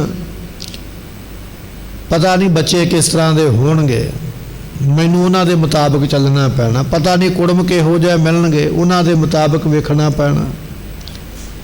ਪਤਾ ਨਹੀਂ ਅੱਗੇ ਕਿੱਥੇ ਜਾ ਕੇ ਰਹਿਣਾ ਪਵੇ, ਉਸ ਮੁਤਾਬਕ। ਮੇਰੇ ਆਂਢੀ ਗੁਆਂਢੀ ਕਿਸ ਤਰ੍ਹਾਂ ਦੇ ਹੋਣਗੇ, ਉਸ ਮੁਤਾਬਕ ਰਹਿਣਾ ਪਵੇਗਾ। ਐਸੀਆਂ ਬਹਾਨੇਬਾਜ਼ੀਆਂ ਲਾਉਂਦੇ, ਐਸੇ ਬਹਾਨੇ ਲਾਉਂਦੇ, ਗੁਰੂ ਵਾਲੇ ਬਣਨ ਨੂੰ ਤਿਆਰ ਨਹੀਂ। ਕੀ ਕਰਦੇ ਪਏ? ਗੁਰੂ ਤੋਂ ਬਿਨਾਂ ਮਨ ਦੀ ਗੱਲ ਮੰਨੀ। ਫਿਰ ਕੀ ਕਿਹਾ ਜਾਵੇਗਾ ਸਾਨੂੰ? ਫਿਰ ਸਾਨੂੰ ਆਖਿਆ ਜਾਵੇਗਾ ਮਨ ਮੁਖ। ਕਾਰਨ ਗੁਰੂ ਵੱਲ ਮੂੰਹ ਨਹੀਂ ਕੀਤਾ, ਗੁਰੂ ਦਾ ਬਚਨ ਨਹੀਂ ਮੰਨਿਆ। ਮੰਨਿਆ ਮਨ ਦੀ ਗੱਲ ਨੂੰ ਮੰਨਿਆ, ਤਾਂ ਹੀ ਆਖਿਆ ਮਨਮੁਖ। ਪਰ ਜੇ ਹੁਣ ਤੁਸੀਂ ਕਹਿ ਦਿਓ ਨਾ ਵੀ ਫਲਾਣਿਆ ਤੂੰ ਮਨਮੁਖ ਹੈ, ਉਹ ਗੁੱਸਾ ਕਰੇਗਾ। ਮਨਮੁਖ ਨੂੰ ਇਹ ਗੱਲ ਕਹਿ ਦਿਓ ਵੀ ਤੂੰ ਗੁਰਮੁਖ ਹੈ, ਬੜਾ ਖੁਸ਼ ਹੋਵੇਗਾ ਵੀ ਸੱਚੀ ਮੁੱਚੀ ਗੁਰਮੁਖ ਬਣ ਗਿਆ। ਗੁਰਮੁਖ ਉਹਨੂੰ ਕਿਹਾ ਜਾਂਦਾ ਹੈ ਜਿਹੜਾ ਗੁਰੂ ਦੀ ਗੱਲ ਮੰਨਦਾ ਹੈ। ਤੇ ਇਹ ਸਾਰੀਆਂ ਜਿੰਨੇ ਬਚਨ ਆਪਾਂ ਸਰਵਣ ਕੀਤੇ, ਸਾਰੀਆਂ ਗੁਰੂ ਦੀਆਂ ਹੀ ਗੱਲਾਂ ਨੇ। ਅੰਮ੍ਰਿਤ ਵੇਲੇ ਉੱਠਣਾ, ਇਹ ਵੀ ਗੁਰਬਾਣੀ ਦਾ ਉਪਦੇਸ਼ ਹੈ। ਫਰੀਦਾ ਪਿਛਲ ਰਾਤ ਨਾ ਜਾਗੇ ਹੋਏ, ਜੀ ਵੰਦੜੋ ਮੋਇਓ ਹੈ, ਇਹ ਬਚਨ ਗੁਰਬਾਣੀ ਦਾ। ਅੰਮ੍ਰਿਤ ਵੇਲਾ ਸੱਚ ਨਾਓ, ਵਡਿਆਈ ਵਿਚਾਰ, ਇਹ ਵੀ ਬਚਨ ਗੁਰਬਾਣੀ ਦਾ। ਅੰਮ੍ਰਿਤ ਵੇਲੇ ਉੱਠਣਾ ਗੁਰੂ ਦਾ ਹੁਕਮ ਨਹੀਂ ਮੰਨਿਆ ਤੇ ਫਿਰ ਮਨ ਦੇ ਪਿੱਛੇ ਚੱਲਿਆ ਮਨਮੁਖ। ਸਤਿਗੁਰੂ ਪਾਤਸ਼ਾਹ ਕਹਿਣ ਲੱਗੇ ਅੰਮ੍ਰਿਤ ਦੀ ਦਾਤ ਲੈਣੀ, 10ਵੇਂ ਗੁਰੂ ਦਾ ਹੁਕਮ ਨਹੀਂ ਲਈ, ਮਨ ਦੇ ਪਿੱਛੇ ਚੱਲਿਆ, ਇਹ ਮਨਮੁਖ ਹੈ। ਸਾਸ ਸਾਸ ਸਿਮਰੋ ਗੋਬਿੰਦ, ਇਹ ਗੁਰੂ ਦਾ ਹੁਕਮ ਹੈ। ਜੇ ਤੇ ਮੰਨਿਆ ਗੁਰਮੁਖ ਹੈ, ਨਹੀਂ ਮੰਨਿਆ ਤੇ ਮਨਮੁਖ ਹੈ। ਹੁਣ ਅਸੀਂ ਕਿਸੇ ਦੇ ਉੱਪਰ ਇਲਜ਼ਾਮ ਨਹੀਂ ਲਾਉਂਦੇ, ਪਰ ਅਸੀਂ ਆਪਣੇ ਅੰਦਰ ਇਹ ਗੱਲ ਵੇਖ ਲਈਏ ਵੀ ਮੈਂ ਕਿਹੜੇ ਪਾਸੇ ਚੱਲਦਾ ਪਿਆ, ਗੁਰੂ ਦੀ ਗੱਲ ਮੰਨਦਾ ਕਿ ਮਨ ਦੀ ਮੰਨਦਾ। ਜੇ ਤੇ ਮਨ ਦੀ ਮੰਨਦਾ ਪਿਆ ਫਿਰ ਆ ਮਨਮੁਖ, ਜੇ ਗੁਰੂ ਦੀ ਮੰਨਦਾ ਪਿਆ ਤੇ ਹਾਂ ਗੁਰਮੁਖ। ਸਤਿਗੁਰੂ ਪਾਤਸ਼ਾਹ ਕਹਿਣ ਲੱਗੇ ਮਨਮੁਖ ਕਰਮ ਕਮਾਵਣੇ। ਕੰਮ ਤੇ ਸਾਡੇ ਨੇ ਮਨਮੁਖਾਂ ਵਾਲੇ, ਦਿਨੇ ਰਾਤ ਉਹਨਾਂ ਕਰਮਾਂ ਨੂੰ ਕਮਾਉਂਦੇ ਆ। ਜਿਹੜੇ ਕੰਮਾਂ ਤੋਂ ਗੁਰੂ ਨੇ ਮਨਾ ਕੀਤਾ ਹੈ ਉਹ ਕੰਮ ਅਸੀਂ ਦਿਨੇ ਰਾਤ ਕਰਦੇ ਹਾਂ, ਤੇ ਜਿਹੜਾ ਕੰਮ ਗੁਰੂ ਨੇ ਕਰਨ ਵਾਸਤੇ ਆਖਿਆ ਉਹ ਅਸੀਂ ਅੰਮ੍ਰਿਤ ਵੇਲੇ ਵੀ ਉੱਠ ਕੇ 1 ਘੰਟੇ ਵਾਸਤੇ ਨਹੀਂ ਕਰ ਸਕਦੇ। ਗੁਰੂ ਦਾ ਕਿਹਾ ਹੋਇਆ ਕੰਮ 1 ਘੰਟਾ ਕਰਨ ਨੂੰ ਤਿਆਰ ਨਹੀਂ, ਪਰ ਗੁਰੂ ਦੇ ਵੱਲੋਂ ਮਨਾ ਕੀਤੇ ਕੰਮ 24 ਘੰਟੇ ਕਰਨ ਵਾਸਤੇ ਤਿਆਰ ਆ। ਫਿਰ ਸਾਨੂੰ ਕੀ ਕਿਹਾ ਜਾਵੇਗਾ? ਸਾਨੂੰ ਆਖਿਆ ਜਾਵੇਗਾ ਮਨਮੁਖ, ਕਿਉਂਕਿ ਅਸੀਂ ਉਹ ਕਰਮ ਕਰਦੇ। ਇਸ ਕਰਕੇ ਅਸੀਂ ਮਨਮੁਖਾਂ ਵਾਲੇ ਕਰਮ ਕਮਾਉਂਦੇ ਹਾਂ। ਹਉਮੈ ਅੰਧ ਗੁਬਾਰ, ਸਾਡੇ ਅੰਦਰ ਹਉਮੈ ਦਾ ਅੰਧ ਗੁਬਾਰ, ਘੁੱਪ ਹਨੇਰਾ। ਇੱਕ ਹੁੰਦਾ ਨਾ ਹਨੇਰਾ, ਪਰ ਉਹਦੇ ਵਿੱਚੋਂ ਮਾੜਾ ਮੋਟਾ ਕੋਈ ਨਾ ਕੋਈ ਚੀਜ਼ ਦਿਸ ਪੈਂਦੀ ਹੈ। ਇੱਕ ਹੁੰਦਾ ਗੁਰਮੁਖੋ ਘੁੱਪ ਹਨੇਰਾ, ਗਾੜਾ ਹਨੇਰਾ, ਜਿਹਦੇ ਵਿੱਚੋਂ ਹੱਥ ਪਸਾਰਿਆਂ ਕੁਛ ਨਾ ਦਿਸੇ। ਸਤਿਗੁਰੂ ਪਾਤਸ਼ਾਹ ਕਹਿਣ ਲੱਗੇ ਇਸ ਬੰਦੇ ਦੇ ਅੰਦਰ ਹਉਮੈ ਦਾ ਇੰਨਾ ਗਾੜਾ ਹਨੇਰਾ ਹੈ, ਹਉਮੈ ਨਹੀਂ ਛੱਡਦਾ, ਹੰਕਾਰ ਨਹੀਂ ਛੱਡਦਾ, ਆਪਣੇ ਆਪ ਨੂੰ ਦੁਨੀਆ ਦਾ ਮਾਲਕ ਸਮਝਦਾ ਹੈ। ਹੰਕਾਰ ਐਸਾ ਹੈ ਕਿ ਮੇਰੇ ਵਰਗਾ ਦੁਨੀਆ ਤੇ ਹੈ ਕੋਈ ਨਹੀਂ। ਭਾਵੇਂ ਕਿ ਦੁਨੀਆ ਛੱਡਣ ਦਾ ਸਮਾਂ ਆਇਆ ਪਿਆ, ਉਮਰਾਂ ਸਾਰੀ ਖਾ ਲਈ ਹੈ, ਸਾਰੀ ਬਤੀਤ ਹੋ ਗਈ ਹੈ, ਪਰ ਹੰਕਾਰ ਹਾਲੇ ਵੀ ਮਨ ਦੇ ਵਿੱਚ ਹੈ ਵੀ ਮੈਂ ਹੀ ਹਾਂ ਜੋ ਕੁਝ ਹਾਂ। ਮਹਾਰਾਜ ਕਹਿਣ ਲੱਗੇ ਹਉਮੈ ਦਾ ਇੰਨਾ ਹਨੇਰਾ ਮਨ ਦੇ ਵਿੱਚ, ਇਹ ਨਹੀਂ ਵੇਖਦਾ ਵੀ ਸਾਰੀ ਉਮਰਾਂ ਲਾਹਣਤਾਂ ਲੈਂਦਿਆਂ ਲੰਘ ਗਈ ਹੈ। ਆ ਜ਼ਿੰਦਗੀ ਦੇ ਪੜਾਅ ਦੇ ਥੋੜ੍ਹੇ ਜਿਹੇ ਸਾਲ ਰਹਿ ਗਏ, ਥੋੜ੍ਹੇ ਜਿਹੇ ਸਵਾਸ ਰਹਿ ਗਏ, ਇਹ ਹੀ ਮੈਂ ਭਲਾ ਕਰ ਲਵਾਂ, ਇਹ ਹੀ ਮੈਂ ਕਿਸੇ ਦੀ ਦੁਆ ਲੈ ਲਵਾਂ, ਕਿਸੇ ਦੀ ਖੁਸ਼ੀ ਲੈ ਲਵਾਂ। ਨਹੀਂ, ਜ਼ਿੰਦਗੀ ਦੇ ਅਖੀਰਲੇ ਪੜਾਅ 'ਤੇ ਜਾ ਕੇ ਵੀ ਬਦਦੁਆਵਾਂ ਹੀ ਇਕੱਠੀਆਂ ਕਰਦਾ ਹੈ। ਦੁਨੀਆ ਦੇ ਕੋਲੋਂ ਅਪਸ਼ਬਦ ਸੁਣਦਾ ਪਿਆ, ਕਿਉਂਕਿ ਹਉਮੈ ਇੰਨੀ ਹੈ ਕਿ ਚੰਗਾ ਕਰਮ ਕਰਨ ਹੀ ਨਹੀਂ ਦਿੰਦੀ, ਚੰਗਾ ਕੰਮ ਕਰਦਾ ਹੀ ਨਹੀਂ ਪਿਆ। ਸਤਿਗੁਰੂ ਪਾਤਸ਼ਾਹ ਕਹਿਣ ਲੱਗੇ ਹਉਮੈ ਦੇ ਹਨੇਰੇ ਵਿੱਚ ਲੱਗਾ ਹੋਇਆ ਹੈ ਗੁਰਮੁਖ ਅੰਮ੍ਰਿਤ ਪੀਵਣਾ। ਇਹ ਗੁਰਮੁਖੋ ਮਨਮੁਖਾਂ ਦੀ ਗੱਲ। ਹੁਣ ਗੁਰਮੁਖਾਂ ਦੀ ਗੱਲ ਕਰਦੇ, ਕਹਿਣ ਲੱਗੇ ਗੁਰਮੁਖ ਜਿਹੜੇ ਨੇ ਨਾ, ਉਹ ਆਪਣੀ ਜ਼ੁਬਾਨ ਦੇ ਨਾਲ ਨਾਮ ਅੰਮ੍ਰਿਤ ਨੂੰ ਪੀਂਦੇ ਨੇ। ਹਰ ਵੇਲੇ ਆਪਣੀ ਜ਼ੁਬਾਨ ਨੂੰ ਉਹਨਾਂ ਨੇ ਰੱਬ ਦੇ ਨਾਮ ਦੇ ਵਿੱਚ ਲਾਇਆ ਹੋਇਆ।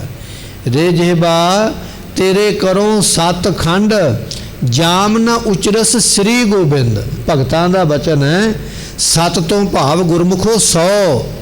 ਇਹ ਜ਼ੁਬਾਨ ਮੈਂ ਤੇਰੇ 100 ਟੋਟੇ ਕਰ ਦਿਆਂਗਾ, ਨਿੱਕੇ ਨਿੱਕੇ ਟੋਟੇ ਕਰਾਂਗਾ। ਕਿਉਂ? ਕਿਉਂਕਿ ਤੂੰ ਇਹਦੇ ਨਾਲ ਰੱਬ ਦਾ ਨਾਮ ਜਪਦੀ ਨਹੀਂ ਪਈ। ਰੇ ਜਿਹਬਾ ਤੇਰੇ ਕਰੋ ਸਤਖੰਡ, ਤੇਰੇ 100 ਟੋਟੇ ਕਰਾਂ। ਕਿਉਂ? ਜਾਮ ਨਾ ਉਚਰਸ, ਜਿੰਨਾ ਚਿਰ ਤੂੰ ਨਹੀਂ ਉਚਾਰਦੀ ਸ੍ਰੀ ਗੋਬਿੰਦ ਪਰਮਾਤਮਾ ਦੇ ਨਾਮ। ਬੜਾ ਸੌਖਾ ਬਚਨ ਹੈ ਨਾ ਮਹਾਰਾਜ ਦਾ, ਤੇ ਸੌਖੇ ਤਰੀਕੇ ਨਾਲ ਸਮਝ ਵੀ ਆ ਗਿਆ। ਇਹ ਭਗਤਾਂ ਨੇ ਡਾਟਿਆ ਹੋਇਆ ਆਪਣੀ ਜ਼ੁਬਾਨ ਨੂੰ। ਗੁਰਮੁਖ ਅੰਮ੍ਰਿਤ ਪੀਵਨਾ, ਇਸ ਤਰ੍ਹਾਂ ਕਹਿ ਕੇ ਉਹ ਗੁਰਮੁਖ ਅੰਮ੍ਰਿਤ ਪੀਂਦੇ, ਨਾਮ ਅੰਮ੍ਰਿਤ ਨੂੰ ਹਰ ਵੇਲੇ ਜ਼ੁਬਾਨ ਨਾਲ ਜਪ ਜਪ ਕੇ ਪੀਂਦੇ ਹਨ। ਨਾਨਕ ਸ਼ਬਦ ਵਿਚਾਰ, ਗੁਰਮੁਖਾਂ ਨੇ ਸ਼ਬਦ ਦੀ ਵਿਚਾਰ ਨੂੰ ਹਿਰਦੇ ਵਿੱਚ ਧਾਰਿਆ ਹੈ। ਇਹ ਗੁਰੂ ਨਾਨਕ ਪਾਤਸ਼ਾਹ ਦਾ ਸ਼ਬਦ, ਸ਼ਬਦ ਕਹੀਏ ਉਪਦੇਸ਼। ਉਪਦੇਸ਼ ਨੂੰ ਗੁਰਮੁਖ ਜਿਹੜੇ ਨੇ ਵਿਚਾਰਦੇ ਨੇ ਹਿਰਦੇ ਵਿੱਚ, ਤੇ ਵਿਚਾਰ ਵਿਚਾਰ ਕੇ ਨਾਮ ਅੰਮ੍ਰਿਤ ਨੂੰ ਪੀਂਦੇ ਹਨ। ਮਹਲਾ ਤੀਜਾ ਸਹਜੇ ਜਾਗੈ ਸਹਜੇ ਸੋਵੈ। ਜਿਹੜੇ ਨੇ ਸਹਜੇ ਤੋਂ ਭਾਵ ਸੁਤੇ ਸਿੱਧੀ ਜਾਗਦੇ, ਸਹਜੇ ਸੋਵੈ ਸੁਤੇ ਸਿੱਧੀ ਸੌਂਦੇ। ਜਾਗਣਾ ਵੀ ਸੁਤੇ ਸਿੱਧ ਹੈ ਅਤੇ ਸੌਣਾ ਵੀ ਸੁਤੇ ਸਿੱਧ ਹੈ। ਸੁਤੇ ਸਿੱਧ ਤੋਂ ਭਾਵ ਕੀ ਹੈ ਕਿ ਸੁਭਾਵਕ ਹੀ ਕਰਮ ਕਰਨੇ। ਕਰਮਾਂ ਦੇ ਵਿੱਚ ਗਲਤਾਨ, ਜਿਵੇਂ ਅਸੀਂ ਕਰਮ ਕਰਦੇ ਹਾਂ ਨਾ, ਸਾਡੇ ਕੰਮ ਕਰਨ ਦੇ ਵਿੱਚ, ਬ੍ਰਹਮ ਗਿਆਨੀ ਦੇ ਕੰਮ ਕਰਨ ਦੇ ਵਿੱਚ ਬੜਾ ਫਰਕ ਹੈ। ਅਸੀਂ ਕੰਮ ਦੇ ਵਿੱਚ ਖਚਿਤ ਹੋ ਜਾਂਦੇ ਹਾਂ, ਸਾਡਾ ਮਨ ਹੀ ਉੱਥੇ ਲੱਗ ਗਿਆ, ਰੱਬ ਨੂੰ ਭੁੱਲ ਗਏ। ਬ੍ਰਹਮ ਗਿਆਨੀ ਦਾ ਮਨ ਪਰਮੇਸ਼ਰ ਵਿੱਚ ਲੱਗਾ ਹੋਇਆ, ਵੇਖਣ ਨੂੰ ਦੁਨੀਆ ਦਾ ਕਰਮ ਕਰਦਾ ਪਿਆ, ਪਰ ਅੰਦਰੋਂ ਪਰਮੇਸ਼ਰ ਨਾਲ ਜੁੜਿਆ ਹੋਇਆ ਹੈ। ਬ੍ਰਹਮ ਗਿਆਨੀ ਸਦਾ ਨਿਰਲੇਪ, ਜੈਸੇ ਜਲ ਮੈਂ ਕਮਲ ਅਲੇਪ। ਵੇਖਣ ਨੂੰ ਲੱਗਦਾ ਕਮਲ ਦਾ ਫੁੱਲ ਪਾਣੀ ਵਿੱਚ ਹੈ, ਪਰ ਪਾਣੀ ਵਿੱਚ ਹੁੰਦਿਆਂ ਹੋਇਆਂ ਪਾਣੀ ਤੋਂ ਨਿਰਲੇਪ ਹੈ। ਵੇਖਣ ਨੂੰ ਲੱਗਦਾ ਵੀ ਬ੍ਰਹਮ ਗਿਆਨੀ ਸੰਸਾਰ ਦੇ ਕੰਮ ਕਰਦਾ ਪਿਆ, ਸੰਸਾਰ ਦੇ ਕੰਮ ਕਰਦਿਆਂ ਹੋਇਆਂ ਕੰਮ ਤੋਂ ਨਿਰਲੇਪ ਹੁੰਦਾ, ਪਰਮੇਸ਼ਰ ਦੇ ਨਾਮ ਦੇ ਵਿੱਚ ਜੁੜਿਆ ਹੋਇਆ। ਇਹ ਹੈ ਸੁਤੇ ਸਿੱਧ ਸੁਭਾਵਕ ਕਰਮ ਕਰਨੇ। ਕੰਮ ਕਰਦਾ ਪਿਆ, ਪਰ ਕੰਮ ਕਰਮ ਸਮਝ ਕੇ ਨਹੀਂ ਕਰਦਾ ਪਿਆ, ਕਰਮਾਂ ਨੂੰ ਭੋਗਣ ਵਾਸਤੇ ਨਹੀਂ ਕਰਦਾ ਪਿਆ, ਪਰਮੇਸ਼ਰ ਦੀ ਰਜ਼ਾ ਜਾਣ ਕੇ। ਆਪਾਂ ਇੱਕ ਸਾਖੀ ਸਰਵਣ ਕਰਦੇ ਨਾ, ਦੁਆਪਰ ਯੁੱਗ ਦੇ ਵਿੱਚ। ਕਹਿਣ ਲੱਗੇ ਗੋਪੀਆਂ ਨੇ ਆਖਿਆ ਭਗਵਾਨ ਜੀ ਤੁਹਾਡੇ ਗੁਰੂ ਨੂੰ ਪ੍ਰਸ਼ਾਦਾ ਛਕਾਉਣਾ, ਆਪ ਜੀ ਰਾਹ ਪਾਓ, ਕਿਵੇਂ ਛਕਾਈਏ? ਉਹਨਾਂ ਨੇ ਦੱਸਿਆ, ਕਹਿਣ ਲੱਗੇ ਇਹ ਗੱਲ ਕਹਿ ਦਿਓ ਜਾ ਕੇ ਤੇ ਪ੍ਰਸ਼ਾਦਾ ਛਕਾ ਦਿਓ, ਕਿਉਂਕਿ ਰਸਤੇ ਵਿੱਚ ਜਮਨਾ ਲੰਘਦੀ ਹੈ ਨਾ, ਜਮਨਾ ਬੜੀ ਭਰੀ ਹੋਈ ਹੈ। ਗੋਪੀਆਂ ਨੇ ਜਾ ਕੇ ਆਖਿਆ ਜਮਨਾ ਦੇ ਕੋਲ, ਕਹਿਣ ਲੱਗੇ ਜਮਨਾ, ਭਗਵਾਨ ਕ੍ਰਿਸ਼ਨ ਜੀਆਂ ਦੇ ਗੁਰੂ ਜਿਹੜੇ ਨੇ ਪਵਨਹਾਰੀ ਨੇ। ਪਵਨਹਾਰੀ ਕਹਿੰਦੇ ਜਿਹੜਾ ਹਵਾ ਦਾ ਭੋਜਨ ਕਰੇ, ਸਾਨੂੰ ਰਸਤਾ ਦੇ ਦੇ, ਅਸੀਂ ਲੰਘ ਕੇ ਜਾਣਾ। ਜਮਨਾ ਦਾ ਪਾਣੀ ਛੋਟਾ ਛੋਟਾ ਤੇ ਪਾਰ ਲੰਘ ਗਈਆਂ।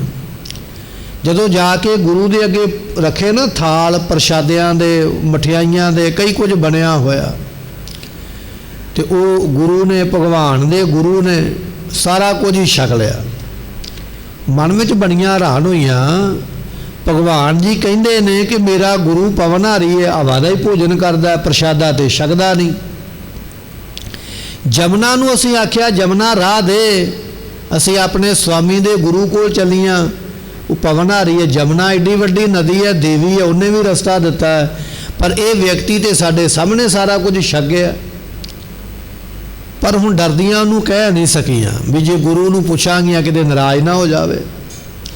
वापस आ गई अपने पति कोल, भगवान कोल, कृष्ण जी भगवान दे कोल आके पूछया, कह लगे जी समझ नहीं आई।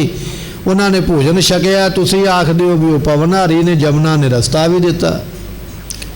उन्होंने समझाया, कह लगे गोपियो साडे वांग वो भोजन नहीं करते, जीवन वास्ते भी छकना है तो जीवना है, जीवन वास्ते वो प्रशादा नहीं छकते। उन्होंने केवल तुहाडी भावना वेखी भी तुसे लैके गईयां हो, तुहाडी सेवा वेख के उन्होंने अंगीकार कर लिया। ना लैके जांदियां ते उन्होंने भुख कोई नहीं, उन्होंने पदार्थ की भुख नहीं सी, केवल तुहाडी भावना नूं भाग लाया, लै गईयां ते छक लिया, ना लैके जांदियां ते ना छकदे।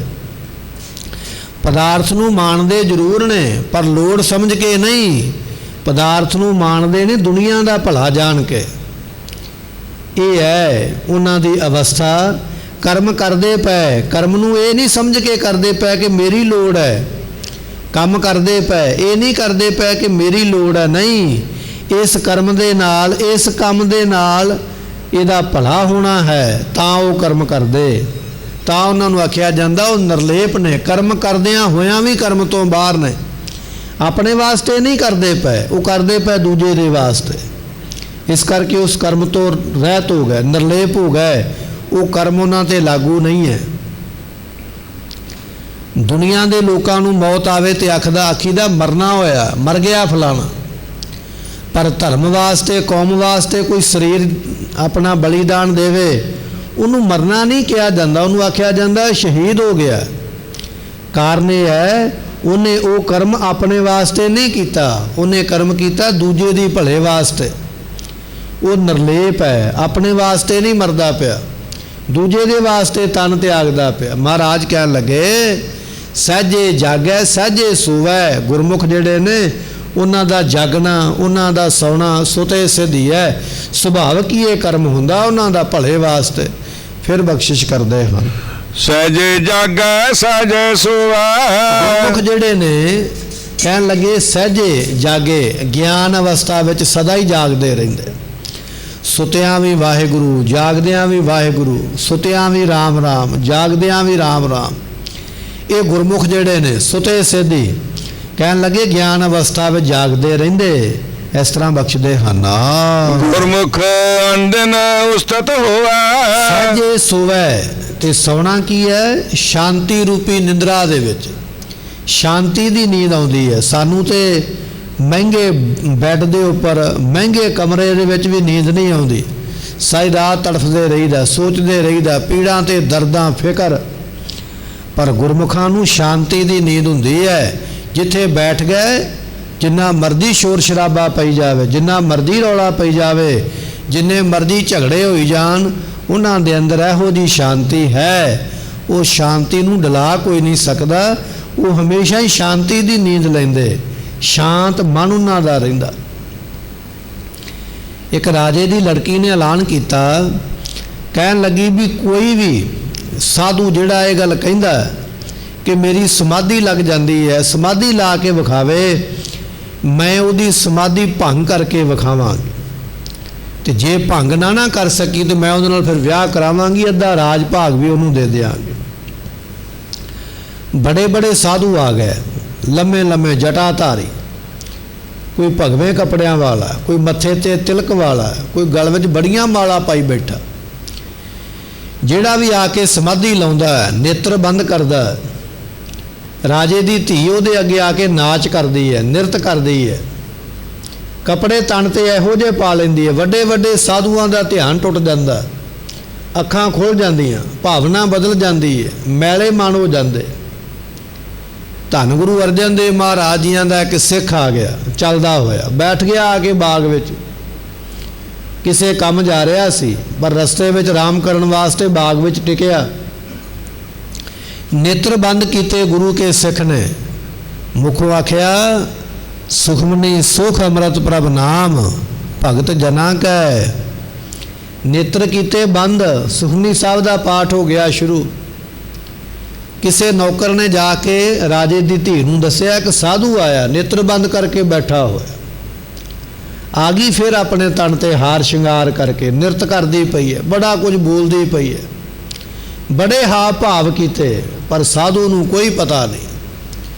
ਬਾਹਰ ਤੇ ਸ਼ੋਰ ਸ਼ਰਾਬਾ ਹੋ ਰਿਹਾ, ਢੋਲ ਵੱਜਦਾ ਪਿਆ, ਸਾਜ਼ ਵੱਜਦੇ ਪਏ, ਉਹ ਨੱਚਦੀ ਪਈ ਹੈ, ਪੈਰਾਂ 'ਚ ਪੰਜੇਬਾਂ ਪਾਈਆਂ ਹੋਈਆਂ, ਘੁੰਗਰੂ ਪਾਏ ਹੋਏ, ਪਰ ਸਿੱਖ ਦੇ ਨੇਤਰ ਬੰਦ ਨੇ, ਲੱਗਾ ਹੋਇਆ ਜੁੜ ਕੇ ਪੜ੍ਹਦਾ ਪਿਆ। ਥੱਕ ਹਾਰ ਕੇ ਸਾਰਾ ਕੁਝ ਜਦੋਂ ਯਤਨ ਕੀਤਾ, ਨਹੀਂ ਬਿਰਤੀ ਖੁਲਾ ਸਕੀ, ਨਹੀਂ ਧਿਆਨ ਡੁਲਾ ਸਕੀ, ਬੈਠ ਕੇ ਥੱਕ ਗਏ। ਇਹਨੇ ਚਿਰ ਨੂੰ ਗੁਰੂ ਕੇ ਸਿੱਖ ਦਾ ਪਾਠ ਸੰਪੂਰਨ ਹੋਇਆ, ਨੇਤਰ ਖੋਲੇ, ਸਾਹਮਣੇ ਬੈਠੀ ਹੋਈ ਹੈ। ਗੁੱਸੇ ਵਿੱਚ ਆ ਕੇ ਕਹਿਣ ਲੱਗੀ, ਤੁਸੀਂ ਇਸ ਬਾਗ ਵਿੱਚ ਕੀ ਕਰਦੇ ਪਏ ਹੋ? ਗੁੱਸਾ ਆ ਗਿਆ ਨਾ ਵੀ ਮੈਂ ਕਾਮਯਾਬ ਨਹੀਂ ਹੋਈ। ਇਹ ਬਾਗ ਮੇਰੇ ਬਾਪ ਦਾ ਹੈ, ਸਾਡਾ ਬਾਗ ਹੈ, ਤੁਸੀਂ ਇਸ ਬਾਗ ਵਿੱਚ ਕੀ ਕਰਦੇ ਹੋ? ਤੇ ਗੁਰੂ ਕਾ ਸਿੱਖ ਕਹਿਣ ਲੱਗਾ, ਹਰ ਕਾ ਬਾਗ ਰਾ, ਇਹ ਤੇ ਸਾਰਾ ਸੰਸਾਰ ਹੀ ਰੱਬ ਦਾ ਬਾਗ ਹੈ। ਤੂੰ ਆ ਚਾਰ ਰੁੱਖਾਂ ਦੇ ਬਾਗ ਨੂੰ ਆਖਦੀ ਹੈ ਮੇਰਾ ਬਾਗ, ਮੇਰੇ ਬਾਪ ਦਾ ਬਾਗ ਹੈ। ਇਹ ਸਾਰਾ ਸੰਸਾਰ ਸਾਡੇ ਬਾਪ ਦਾ ਬਾਗ ਹੈ, ਪਰਮੇਸ਼ਰ ਦਾ ਬਾਗ ਹੈ। ਅਸੀਂ ਉਹਦੇ ਵਿੱਚ ਮੌਜ ਨਾਲ ਬੈਠੇ ਹੋਏ, ਇਹ ਜਿਹੜੇ ਸਾਜ਼ ਤੂੰ ਵਜਾਉਂਦੀ ਪਈਆਂ, ਨਿਰਤਕਾਰੀਆਂ ਤੂੰ ਕਰਦੀ ਪਈਆਂ, ਉਹਨਾਂ ਦਾ ਸਾਡੇ ਤੇ ਕੋਈ ਅਸਰ ਨਹੀਂ ਹੈ। ਐਸੀ ਸ਼ਾਂਤੀ ਸਾਨੂੰ ਧੰਨ ਗੁਰੂ ਅਰਜਨ ਦੇਵ ਮਹਾਰਾਜ ਨੇ ਬਖਸ਼ੀ ਹੈ।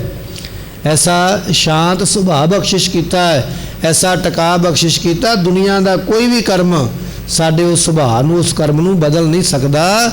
ਮਹਾਰਾਜ ਕਹਿਣ ਲੱਗੇ, ਸਹਿਜੇ ਸੂਵੈ, ਗੁਰਮੁਖ ਤੇ ਸ਼ਾਂਤੀ ਦੀ ਨੀਂਦ ਸੌਂਦੇ ਨੇ। ਐਸੀ ਸ਼ਾਂਤੀ ਆਈ ਹੈ, ਉਹਨਾਂ ਦੇ ਸਾਹਮਣੇ ਕੋਈ ਨਿਰਤ ਕਰੀ ਜਾਵੇ, ਕੋਈ ਢੋਲ ਵਜਾਉਂਦਾ ਪਿਆ, ਕੋਈ ਸਾਜ਼ ਵਜਾਉਂਦਾ ਪਿਆ, ਕੋਈ ਨੱਚਦਾ ਪਿਆ, ਉਹਨਾਂ ਦੀ ਸ਼ਾਂਤੀ ਨੂੰ ਭੰਗ ਕੋਈ ਨਹੀਂ ਕਰ ਸਕਦਾ। ਐਸੇ ਉਹਨਾਂ ਗੁਰਮੁਖਾਂ ਦੀ ਅਵਸਥਾ ਬਣ ਜਾਂਦੀ ਹੈ। ਗੁਰਮੁਖ ਅੰਦਨ ਉਸਤਤ ਹੋਵਾ। ਜਿਹੜੇ ਗੁਰਮੁਖ ਨੇ ਨਾ, ਉਹ ਦਿਨੇ ਰਾਤ ਉਸਤਤ ਕਰਦੇ। ਕਿਹਦੀ ਉਸਤਤ ਕਰਦੇ? ਉਸਤਤ ਕਰੋ ਪਰਮਾਤਮਾ ਦੀ ਉਸਤਤ ਕਰਦੇ, ਪਰਮੇਸ਼ਰ ਦੀ ਉਸਤਤ ਵਿੱਚ ਲੱਗੇ ਹੋਏ। ਉਸਤਤ ਕਰ ਕਰ ਜੀਵਾਂ, ਗੁਰਬਾਣੀ ਦਾ ਬਚਨ। ਦਿਨੇ ਰਾਤ ਗੁਣ ਗਾਵਾਂ, ਦਿਨ ਰਾਤ ਨਾਨਕ ਚਾਓ ਇਹੋ, ਮਿਲ ਮੇਰੇ ਗੋਬਿੰਦ ਆਪਣਾ ਨਾਮ ਦਿਓ। ਇਸ ਤਰ੍ਹਾਂ ਉਸਤਤ ਵਿੱਚ ਲੱਗੇ। ਉਸਤਤ ਮਨ ਮੈਂ ਕਰ ਨਿਰੰਕਾਰ, ਕਰ ਮਨ ਮੇਰੇ ਸਤ ਵਿਵਹਾਰ। ਇਹ ਹੈ ਸੱਚਾ ਵਪਾਰ। ਵਿਵਹਾਰ ਵਪਾਰ, ਸਤ ਤੋਂ ਭਾਵ ਸੱਚਾ। ਉਸਤਤ ਮਨ ਮੈਂ, ਆਪਣੇ ਮਨ ਦੇ ਵਿੱਚ ਉਸਤਤ ਕਰਨੀ। ਕਿਹਦੀ ਉਸਤਤ ਕਰਨੀ ਹੈ? ਮਨ ਮੈਂ ਉਸਤਤ ਮਨ ਮੈਂ ਕਰ ਨਿਰੰਕਾਰ, ਨਿਰੰਕਾਰ ਦੀ ਉਸਤਤ ਕਰ ਮਨ ਦੇ ਵਿੱਚ। ਕਰ ਮਨ ਮੇਰੇ, ਐ ਮੇਰਿਆ ਮਨਾ ਕਰ ਸਤ ਵਿਵਹਾਰ। ਇਹ ਹੈ ਸੱਚਾ ਵਪਾਰ। ਤੇ ਸਤਿਗੁਰੂ ਪਾਤਸ਼ਾਹ ਕਹਿਣ ਲੱਗੇ, ਉਹਨਾਂ ਗੁਰਮੁਖਾਂ ਦੇ ਦਿਨੇ ਰਾਤ ਅੰਦਰ ਉਸਤਤ ਹੁੰਦੀ ਹੈ। ਮਨਮੁਖ ਭਰਮੈ ਸੈਸਾ ਹੋਵਾ। ਮਨਮੁਖ ਜਿਹੜੇ ਨੇ ਭਰਮ ਦੇ ਵਿੱਚ ਪਏ ਹੋਏ, ਸੰਸਿਆਂ ਵਿੱਚ ਪਏ ਹੋਏ, ਇਧਰੋਂ ਡਰ ਲੱਗਾ, ਇਹ ਕੁੱਤਾ ਕਿਉਂ ਰੋਂਦਾ ਪਿਆ, ਬਿੱਲੀ ਕਿਉਂ ਰਾਹ ਕੱਟ ਗਈ ਹੈ, ਕੁੱਤੇ ਨੇ ਕੰਨ ਕਿਉਂ ਹਿਲਾ ਦਿੱਤਾ ਹੈ, ਇਹ ਕਿਸੇ ਨੇ ਛਿੱਕ ਕਿਉਂ ਮਾਰ ਦਿੱਤੀ ਹੈ, ਕਿਸੇ ਨੇ ਪਿੱਛੋਂ ਆਵਾਜ਼ ਕਿਉਂ ਮਾਰ ਦਿੱਤੀ ਹੈ। ਸਾਡੇ ਤੇ ਮਨ ਵਿੱਚ ਇਹ ਹੀ ਭਰਮ ਨਹੀਂ ਨਿਕਲੇ। ਸਾਡੇ ਤੇ ਮਨ ਵਿੱਚ ਇਹ ਭਰਮ ਨਹੀਂ ਨਿਕਲਿਆ ਵੀ ਅਰਦਾਸ ਹੋਈ ਹੈ 11:15 ਨਹੀਂ ਹੋਣੇ ਚਾਹੀਦੇ, 1:15 ਨਹੀਂ ਹੋਣਾ ਚਾਹੀਦਾ। ਅਸੀਂ ਤੇ ਇਹਨਾਂ ਭਰਮਾਂ ਕਰਮਾਂ ਵਿੱਚ ਹੀ ਪਏ ਹੋਏ। ਇਹ ਭਰਮ ਮਨਮੁਖਾਂ ਦੇ ਨੇ। ਮਨਮੁਖ ਇਹਦੇ ਤੋਂ ਬਾਹਰ ਹੀ ਨਹੀਂ ਨਿਕਲੇ, ਪਰ ਗੁਰਮੁਖ ਇਹ ਤੋਂ ਪਰਾਂ ਹੋ ਜਾਂਦੇ। ਨਾ ਉਹਨਾਂ ਨੂੰ ਭਰਮ ਹੈ, ਨਾ ਉਹਨਾਂ ਨੂੰ ਸਹਿਸਾ ਹੈ, ਪਰ ਮਨਮੁਖਾਂ ਦੇ ਮਨ ਵਿੱਚ ਇਹ ਦੋਨੇ ਗੱਲਾਂ ਰਹਿੰਦੀਆਂ ਹਨ। ਅੰਤਰ ਚਿੰਤਾ ਨੀਂਦ ਨਾ ਸੋਵਾ। ਮਨਮੁਖਾਂ ਦੇ ਅੰਦਰ ਚਿੰਤਾ ਰਹਿੰਦੀ ਹੈ, ਨੀਂਦ ਆਉਂਦਿਆਂ ਵੀ ਉਹਨਾਂ ਕੋਲੋਂ ਸੁੱਤਾ ਨਹੀਂ ਜਾਂਦਾ। ਸ਼ਾਂਤੀ ਦੀ ਨੀਂਦ ਮਨਮੁਖ ਨਹੀਂ ਸੌਂ ਸਕਦਾ।